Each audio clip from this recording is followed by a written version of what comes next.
ხო, სამი სიტყვი დაახასიათე Grossman. შენება უარე განავიდა. რა საკის არის კომპანია? კომპანია სამი თვისაა ჯერჯერ. რა დრო დაგჭირდებათ დღევანდელი გადმოსახედიდან ბრენდად ჩამოყალიბებამდე იმ სახით, რაც ჩანაფიქრით გაქვთ?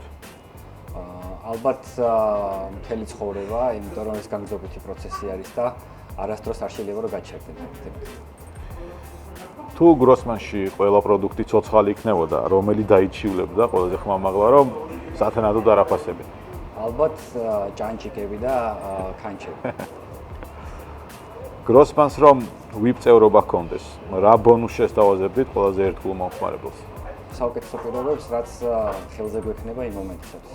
რომელია სამშენებლო სფეროს ყველაზე გავრცელებული მითი, შენი აზრით, რომლის გაბათილებად გსურთ? ალბათ ის, რომ იაფად შეიძლება რაღაცის კეთება. დროის მანქანა რო ქონდეთ, წარსულში მოგზაურებდით თუ მომავალში? წარსულში ვიმოგზაურებდი და ჩემს თავს რამოდენიმე რჩევას მივცემ. ანუ ცოტა ახლო წარსულში. რა ფერისაა ფული? ფული მრავალფეროვანი არის. ერთიფერი არ აქვს? ერთიფერი არ აქვს. მითხარი ერთი ნებისმიერი რამ, რაც საქართველოს როგორც ბრენდს ყველაზე კარგად წარმოაჩენს. ალბათ ისევ გაცვეთილი ფეროს სტუმარს მასპინძლება.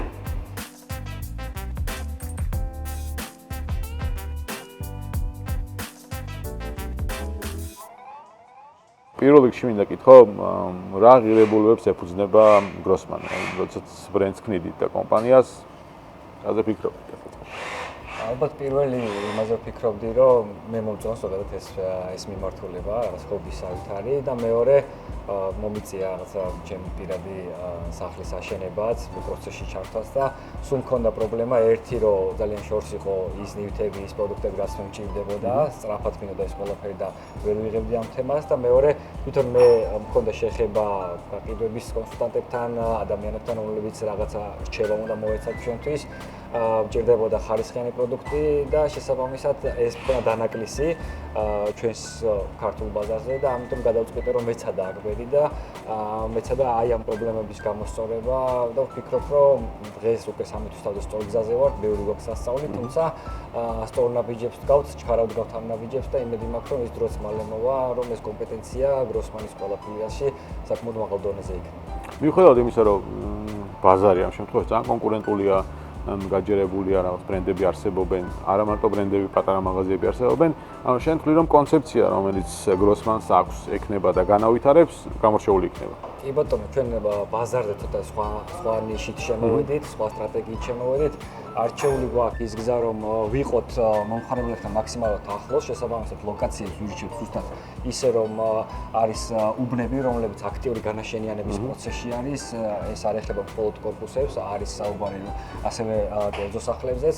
შესაბამისად, ჩვენ მთელი კონცეფცია არ არის, რომ დიდი ზომის ჰიპერმარკეტები შეიქმნას ამ ეტაპზე, კონცენტრირებული ვართ საშუალო ზომის მარკეტებზე, რომლებიც იქნება მომხმარებლის საჭიროებაზე მორგებული და მომხმარებელთან ახლოს. Grossman-ი რატო დაარქვა? Grossman-ის ეს რაღაც ერთ-ერთი ემოციური ბმა შეიძლება დავარქვათ, როგორც ასე ვთქვათ, ჩვენ დაფუძნებული კომპანიას, წლების წინ სოციალ-მედიაში ჩემი ზედმეტსახელი Grossman-ი იყო, ეგეც ცალკე ისტორია არის და შესაბამისად 6 წლის წინ ვთქვი, რომ მაშინ სოციალ-მედია გავაუქმე და ვთქვი, რომ Grossman-ი აუცილებლად არ უნდა სადღაც დაბრუნდება. უნდა დაბრუნდეს თქო და მოვიდა ეს პერიოდი და დამიხარია, რომ ახლა ამის შენების პროცესში ვარ. ლოგო და ფერები, რას მეტყვი, ლოგოზე და ფერებზე ვინ იმუშავა, იდეა ჩანაფიქრი რა არის? ჩვენს ბრენდბუქზე იმუშავა Holy Motors-მა, აგრეთვე სტრატეგიული მიმართულებით ბრენდის სტრატეგმა და არქიტექტორმა შოთა ჩინჩალაძემ. ერთად მივედით ამ კომბინაციისკენ, როგორ უნდა იყოს ჩართული იყავ შენ თქო. რა თქმა უნდა, მეც პროცესში ვიყავი ჩართული, რაღაცა ჩემი ხედვა, რა თქმა უნდა, დათვალისწინებული იყო და მათი გამოცდილებაც და ალბათ, როდესაც ქართულ ბაზარს უყურებით, როგორ გამოიყურებიან ბრენდები, ავირჩიეთ კლასიკური მიდგომა უფრო მეტად გამორჩეული ერთის მხრივ და მეორეს მხრივ არა ძალიან გაბრანჭული ხო, მაგრამ დასამახსოვრებელი ტიპი. კლასიკური მიდგომები იყო და ვფიქრობ, რომ კარგი კონცეფცია გამოვიდა, იმიტომ რომ ჩვენი მომხმარებლები ხშირად აღნიშნავენ, რომ ძალიან მოსწონთ როგორ გამოიყურება ჩვენი კომპანიის ბრენდი ჯამურად. რამდენად კომპლექსურია აი ამ სფეროში ბრენდზე მუშაობა, გროსმანზე მუშაობა. შენ მრავალწლიანი გამოცდილება აქვს მენეჯმენტის სფეროში და არ ვიცი, ძალიან კომპლექსურ მიმართულებასაც მართავდი, ხო, მაგრამ აი აქ რა განსხვავებები? ზოგადად ბრენდი ყველამ კარგად ვიცით, რომ არ შემოიფარგლება ლამაზი ლოგოთი, კარგი ფერებით. აქ თავარია უკან ვინ დგას, რანაირი ხალხი არის, რას ეუბნება ბრენდი ყოველდღიურად თავის მომხმარებლებს და როგორ ასრულებს იმ დანაპირებს, რაც მის DNF-ში არის ჩადებული. შესაბამისად, მე ვიტყოდი, რომ ჩვენთვის ეს რაღაცა ახალი ხილია, ძალიან რთულია, იმიტომ რომ კომპლექსური არის ყველაფერი. ეხლა ჩვენ სამი თვის თავზე ვამბობთ, რომ ძალიან ბევრი ვენდორი დავიგროვეთ, ძალიან ბევრი პროდუქტი გვაქვს და 5000 წდება ჩვენი უნიკალური პროდუქტების რაოდენობა, თუმცა ვფიქრობ, რომ უფრო ასე ვთქვათ, შემდგარი კომპანია რომ დავარქვათ ჩვენს თავს ალბათ ამაზე 10-ჯერ მეტი უნდა გავარკვიოთ მინიმუმ რომ რაღაცას წარმოვადგენოთ. შესაბამისად საუბარი იმაზე რომ დღეს ჩვენ ბრენდი ვართ, ალბათ ცოტა ნაადრევია, კიდევ ერთხელ ძალიან ბევრი დანაპირები და გავამართლოთ, მოლოდინი უნდა გავამართლოთ ყოველდღიურობაში და ვფიქრობ, რომ უბრალოდ სწორ გზაზე მივიდივართ და ჩქარი ნაბიჯებით მივიდივართ, რაც ძალიან კარგია. მიღმა პროდუქტებისა, რაც დღეს არის და რაც მრავალფეროვანი შემდეგში იქნება, არის გუნდი, რომელიც ბრენდს ქმნის ამ შემთხვევაში და ბრენდზე მუშაობს, რომელიც მომხმარებელთან უშუალო კავშირშია. აი ეს გუნდი როგორ ვითარდება, რამდენად კმაყოფილი ხარ განვითარებით და ამ ნაწილში რა იდეა გაქვს, როგორ უნდა განვითარდეს? კი, ზოგადად ბრენდი ცოცხალი ორგანიზმია და ეს ბრენდი არის ადამიანები, თითოეული ადამიანი, რომელიც ჩვენთან მუშაობს და არა მხოლოდ ზოგადად ყველგან ეგრე არის, მე ესე ვუყურებ. შესაბამისად, ის რაც ჩვენ ამ სამი თვის განმავლობაში, წეგან თქვით, რომ სამი თვის არის ჩვენი კომპანია, შევძლებთ მათ გარეშე უბრალოდ არ გამოვიდო და ეს ადამიანები არიან ისინი, რომლებიც ყველა გადაწყვეტილებაში ჩვენ თავარი კოზირი არის მოქნილობა, სწრაფი გადაწყვეტილებები, ხანდახან რაღაცა არაორდინალური გადაწყვეტილებები, რაღაცა არ გამოდის, იმიტომ რომ სხვანაირად ჩვენ კონკურენციას მარკეტზე ვერავის ვერ გაუწევთ, როგორც ახალი კომპანია შესაბამისად ძალიან კმაყოფილი ვარ იმით, თუ როგორ მოყვება გუნდი, როგორ იზრდება. ჩვენ გვაქვს კონკრეტული ხედვები, თუ როგორ უნდა განვითარდეს ჩვენი თანამშრომლები. პირველი დღეებიდან მაგალითად გაყიდვების სპეციალისტები დღეს სამი თვის თავზე უკვე პირველი და მეორე ფილიალის მენეჯერები არიან. შესაბამისად, ერთი რომ ჩვენ ვაძლევთ საშუალებას გუნდს, რომ თვითონ კარიერულად გაიზარდონ, ვეხმარებით მათ სხვადასხვა ტრენინგებში, ცოდნის გაღრმავებაში. მეორეს მხრივ მათი ჩართულობა, მათი მონდომება, мотиваცია ძალიან მაღალია და ეს კომბინაცია წარმატებას. ხო, რაღაც ეს სფეროც ვითარდება და რაღაც ახალი ტექნოლოგიები, ტექნიკა ემატება შესაბამისად მნიშვნელოვანია ალბათ, რომ განვითარებაზე კომპანია იფიქროს თანამშრომლებს. ანუ კომპეტენცია, ისეც მე შემოვედი გროსმანში და არ ვიცი რაღაც მოკლედ კარგია რომ რჩევა მომცენ ისეთი შესაბამისად. ბატონო, ეს იყო ერთ-ერთი მთავარი გამოწვევი ფაქტორი, რისთვისაც მე ვიფიქრე, რომ ამ ბაზარზე შესვლა იქნებოდა საინტერესო.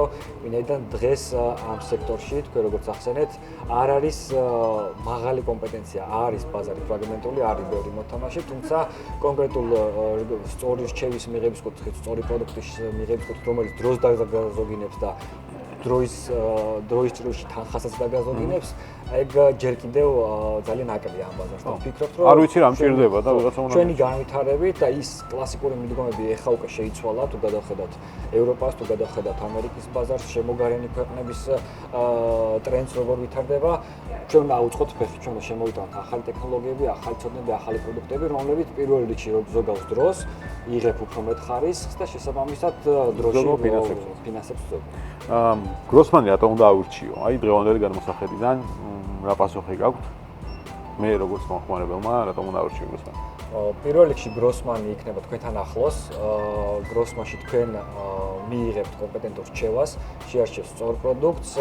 საჭიროების შემთხვევაში თქვენ ამ პროდუქტს მიიღებთ თქვენთვის სასურველ ლოკაციაზე და რა თქმა უნდა თქვენ გექნებათ ფართო არჩევანი თქვენი ბიუჯეტიდან გამომდინარე, შეარჩიოთ პრემიუმ ხარისხის პროდუქცია თუ შეარჩიოთ შედარებით ბიუჯეტური, თუმცა ასევე ხარისხიანი პროდუქტი თქვენი მშენებლობისთვის.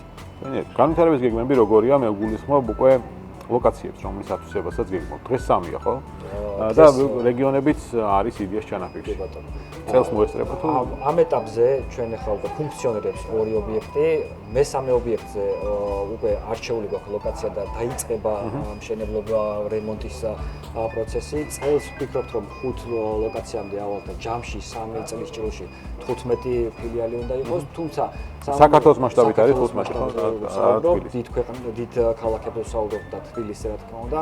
ამ 15-დან დაახლოებით 8 ფილიალი იქნება თბილისში და 7 იქნება დიდ ქალაქებში გაშლილი. სამომავლო გეგმებს რაც შეეხება, ვფიქრობთ რომ ქსელი ერთ-ერთი მთავარი პლატფორმა იქნება ჩვენი განვითარების, თუმცა უკვე შემდეგი წლიდან ვფიქრობ, რომ ჩვენივე ძალებით დავიწყებთ იმპორტს, ასევე ვფიქრობ პორტფელის გაზრდას სხვადასხვა სერვისის ნაწილი სერვისი ზუსტად ერთი მთავარი ეს ექნება ერთი რენტის დამატება სხვადასხვა მანქანა მექანიზმების კუთხით, თუმცა სამოვალო ჯამში გვინდა მივიდეთ იქამდე, რომ გროსმანი გახდეს უკვე სამშენებლო სერვისების მიმწოდებელი კომპანიაც. ამისთვის ერთი ეს ქსელი იქნება, მეორე რენტის მიმართულება და მესამე ჩვენ ვფიქრობთ, რომ 3 წლის თავზე უკვე დავიწყოთ და კონკრეტული ნაბიჯები გადავთქვათ წარმოებისკენ გულისხმობს სამშენებლო ნაწილებს, რომელიც შეიძლება რომ საქართველოში აწარმოებდეს. ყველაზე მეტად ალბათ ეს გჭირდება. მეტი დამატებული ღირებულის მისაღებად, კი ბატონო.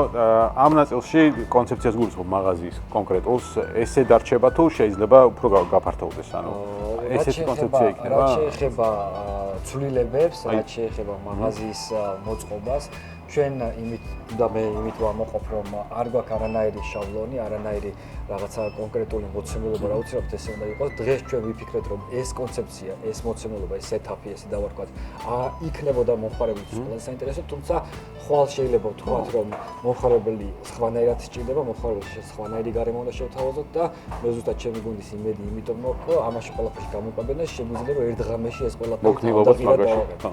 შვენიერ. შენთვის რა არის ბრენდი ზოგადად? ასიშნავს. ბრენდი კიდევ ერთხელ ალბათ არის რაღაც ბუნებრივი ცოცხალი ორგანიზმია, რომელსაც სჭირდება პირველ რიგში მოვლა, რომელმაც უნდა ასე ვთქვათ გაამართლოს ის, რასაც ამბობს და არ უნდა იყოს ხელოვნური, როდესაც ბრენდები ხდებიან ხელოვნურები, როდესაც ბრენდები რაღაცა შაბლონებით საუბრობენ, რაღაც შაბლონებს ერგებიან, ისინი უკვე აღარ არიან ბრენდები, ისინი კომერციული ტრეიდმარკები არიან, რომელიც უბრალოდ რაღაცას აკეთებენ.